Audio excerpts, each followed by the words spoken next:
Alors, on va compléter le schéma bilan général avec les nouvelles notions, du coup, les nouveaux exemples qu'on a pu aborder. Alors, peut-être que dans un premier temps, on peut rajouter, pourquoi pas, ici un exemple d'interconversion que vous devez connaître, d'accord? Donc, c'est par exemple ici, au niveau du pyruvate, où je peux noter que, en fait, je peux avoir du pyruvate à partir de cette réaction. Il y a du coup ce qu'on appelle les interconversions. Donc là, par exemple, si j'ai l'alanine, donc un acide aminé, avec, je vais mettre alpha-céto pour un acide alpha-cétonique. Donc on a cette réaction ici qui est une réaction de transamination, c'est pour ça que je vais écrire ici TA pour transaminase. D'accord? Donc cette enzyme peut catalyser cette réaction ici avec l'alanine, mais évidemment avec n'importe quel acide aminé, ce qui peut permettre du coup de convertir un acide alpha-cétonique qui est ici en un acide aminé, du coup qui est là, l'alanine en pyruvate. Pyruvate qui peut ensuite du coup être utilisé dans le catabolisme oxydatif. On pourrait très bien avoir d'autres réactions de transamination qui permettraient directement de donner des intermédiaires du cycle de Krebs. On va d'ailleurs, pourquoi pas, tout de suite le rajouter ici, cycle de Krebs, et je vais le noter de façon peut-être plus simple. Je vais juste noter clac, comme ça. Des intermédiaires de ce cycle de Krebs pourraient donner des acides aminés. Okay. Alors je vais noter d'ailleurs ici que ça, c'est, je vais mettre C, D, K, comme ça, pour cycle de Krebs. Okay. Ça peut être d'ailleurs par des réactions de transamination ou de désamination ici. Donc voilà, les enzymes qui réalisent ça, je vais mettre d'ailleurs pas ici, on passe ça en vert, pardon. Ah. Il peut y avoir différents types d'enzymes. Bien. Donc voilà cette réaction-là. D'ailleurs, puisque on parlait, pourquoi pas, ici de ces acides aminés, on pourrait noter, pourquoi pas, que cette alanine peut potentiellement, par un autre type de réaction, ici, directement donner du pyruvate, par une réaction, cette fois-ci, de désamination, ce qui amène à libérer du NH4+, un déchet azoté pour une cellule purement hétérotrophe. Déchet azoté qui devra donc être expulsé de la cellule. Chez nous, il sera ensuite récupéré au niveau du foie et transformé en urée, un déchet moins toxique. Okay. Donc là, c'est l'excrétion azotée associée à cette hétérotrophie qu'on ne va pas retrouver dans le cas de l'autotrophie. Alors à noter d'ailleurs qu'on peut aussi peut-être rajouter ici l'impact d'éléments également extérieurs sur la glycolyse. On avait discuté de la possibilité pour certaines hormones dans certains cadres cellulaires. Par exemple, nous on avait discuté du glucagon au niveau des cellules hépatiques chez nous, enfin, ou chez les mammifères de façon générale, qui pouvaient, via une cascade de transduction, amener du coup à l'inhibition de la glycolyse. Comment? Parce qu'au niveau du fructose ici, 6-phosphate, on a en réalité une autre réaction qui est possible que la phosphorylation fructose 1,6-biphosphate, puisqu'on peut avoir appelé cet équilibre-là entre fructose 6-phosphate et fructose 2,6-biphosphate, avec du coup le glucagon qui va activer, rappelez la protéine kinase A, dans le muscle on pourrait avoir à peu près la même chose avec de l'adrénaline, et que ceci va entraîner in fine, dans le cas ici du glucagon, l'activation de cette réaction ici de déphosphorylation du fructose de 6-biphosphate. Le fructose de 6-biphosphate du coup sera moins présent et ne pourra ainsi plus agir comme régulateur de la PFK1 alors que c'est un puissant activateur allostérique de la PFK1. Okay. On avait d'ailleurs vu que des voies de transduction comme ça avec le glucagon ou l'adrénaline pouvaient aussi venir directement jouer sur les enzymes, d'accord, ici, qui contrôlent qui contrôle la glycogène synthase et la glycogène phosphorylase. Alors on va essayer de le rajouter sans... à la limite, ce sera peut-être plus simple si j'indique directement ça comme ceci. Donc les deux petites flèches, c'est pour dire, voilà, il y a une cascade ici de signalisation. Et donc je vais aller activer, dans le cas du glucagon, du coup, ma glycogène phosphorylase permettant de mobiliser. Donc je vais avoir ici un côté positif et ici au contraire un effet inhibiteur sur la glycogène synthase, permettant du coup ici de mobiliser les réserves en glycogène, et dans une cellule hépatique ou une cellule de foie, ça va permettre de soit dans la cellule hépatique de pouvoir libérer le glucose pour les autres cellules de l'organisme, dans le cas de la cellule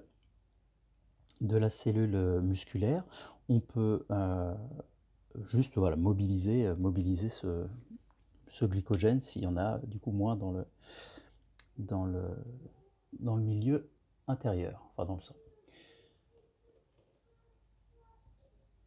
Ok, on va pouvoir aussi, pourquoi pas, rajouter, d'ailleurs puisqu'on est sur la régulation de la glycolyse, le fait de vous rappeler qu'il y a l'ATP, l'AMP, le citrate, qui sont d'ailleurs des intermédiaires de ce catabolisme oxydatif, ou le citrate intermédiaire du cycle de Krebs et l'ATP, c'est le produit final de ce catabolisme oxydatif, qui vont venir exercer ici, eux, un rétrocontrôle négatif, d'accord, on peut mettre une parenthèse, clac, rétrocontrôle négatif sur cette PFK.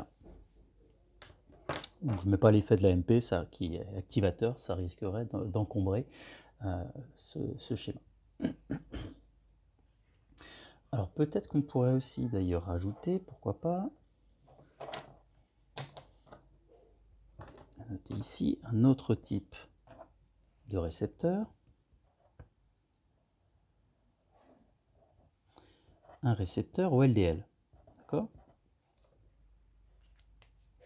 Le récepteur au LDL va permettre de faire rentrer des LDL, donc des lipides, les LDL dans la cellule, et de récupérer notamment des acides gras. Clac, hop, acides gras. Ces acides gras peuvent du coup être utilisés dans le cadre du catabolisme oxydatif, et on peut se retrouver à faire rentrer dans la cellule du coup des acides gras comme ça. Alors dans la cellule, pardon, la mitochondrie, des acides gras, je mets acides gras étoiles parce qu'ils ont été activés, ça consomme de l'ATP, d'accord, ça permet de les activer. Phase voilà, d'investissement en quelque sorte avant leur utilisation dans le catabolisme.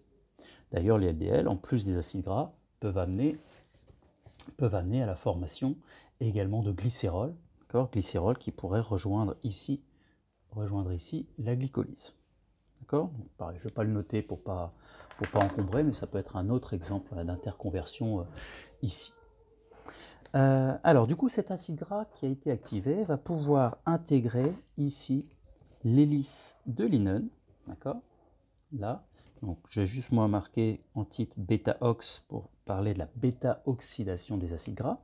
On a cette hélice de Lennon qui va permettre pour chaque tour, d'accord,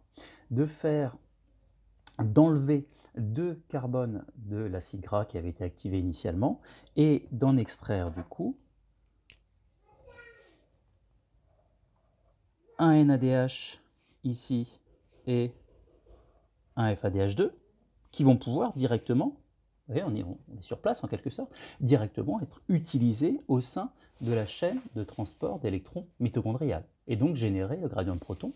Et en plus, on a aussi en sortie à chaque tour, on va avoir l'acétyl-CoA, l'acétyl-coenzyme A, qui lui, du coup, va pouvoir rejoindre le pool d'acétyl-coenzyme A présent dans cette matrice mitochondriale et intégrer le cycle de Krebs. Alors on va d'ailleurs rajouter aussi la réaction qui va permettre de passer du pyruvate, justement, à l'acétyl-coenzyme A. Acétyl-CoA. Donc c'est cet acétyl-CoA qui va pouvoir, ici, celui-là ou celui-là, c'est la même chose, intégrer ce cycle de Krebs, sachant que cette réaction ici, vous vous rappelez, c'est celle qui est catalysée, je notais PDH, par la pyruvate déshydrogénase, ce très gros complexe, qui contient au final 3 activités enzymatique, et déjà cette réaction va permettre de générer aussi d'ailleurs un peu de pouvoir réducteur, un peu de NADH. Donc NADH toujours qui sera utilisé au niveau de la chaîne de transfert d'électrons, réoxydé à ce niveau-là, participant à la genèse du gradient de proton. On va avoir aussi d'ailleurs ici une décarboxylation. C'est une réaction de décarboxylation. Si je prends maintenant mon cycle de Krebs, je vais avoir ces 2 carbones ici présents dans l'acétylcoenzyme, 2 carbones, qui rentrent au sein de ce cycle de Krebs. On va avoir du coup tout un ensemble de réactions qui vont permettre de générer ici du NADH et du FADH2, donc c'est la même que celui-là.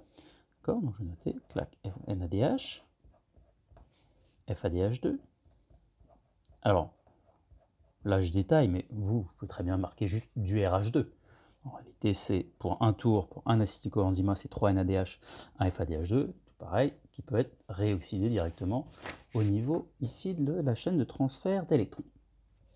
Et puis, on peut indiquer qu'on a au cours de ce cycle également une petite formation d'ATP par transphosphorylation. Enfin, c'est du GTP au départ, de l'ATP ensuite, mais bon. On va mettre directement ATP, donc un petit peu d'ATP par transphosphorylation, comme on avait au cours de la glycolyse aussi. Et on peut mettre aussi que ce carbone organique qui est rentré va ressortir sous forme de carbone minéral. Et donc on a ici 2 CO2, c'est un déchet pour ces cellules hétérotrophes qui va du coup pouvoir être exporté en dehors de la cellule. À noter d'ailleurs, puisqu'on est sur ici les flux à travers directement la cellule, on peut peut-être rajouter que ce dioxygène qui est ici, qui est indispensable pour faire fonctionner cette chaîne de transfert d'électrons, il provient de l'extérieur, d'où la nécessité pour ces cellules de s'approvisionner évidemment en dioxygène. Plus de dioxygène, plus de possibilité d'avoir cette chaîne de transfert d'électrons avec la formation du gradient de proton et donc la formation d'ATP. Alors à noter, on le renotera nous après, quand on s'intéressera à la partie chloroplastique, que si ce CO2 a été formé au sein d'une cellule hétérotrophe, il pourra être remobilisé ici. C'est ce qu'on verra plus tard. Alors, est-ce qu'on a oublié des petites choses? A priori non, on va pouvoir s'arrêter là.